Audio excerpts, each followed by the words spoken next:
Қазақ хандығы белгілі дәрежеде осы қазақ жерінде ерте замандардан өмір сүріп, ыдырап кеткен мемлекеттік құрылымдардың логикалық жалғасы болды.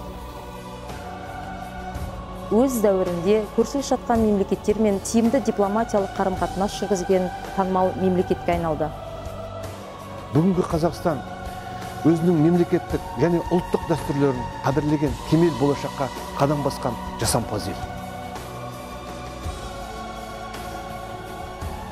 Бір тудың астында бейбіт өмір кешуді мұрат қылған қазақ ұлтының бірлігі берекелі болмақ. Өйткені рухы биік халықтың іргесі берік. Нұрсұлтан Назарбаев.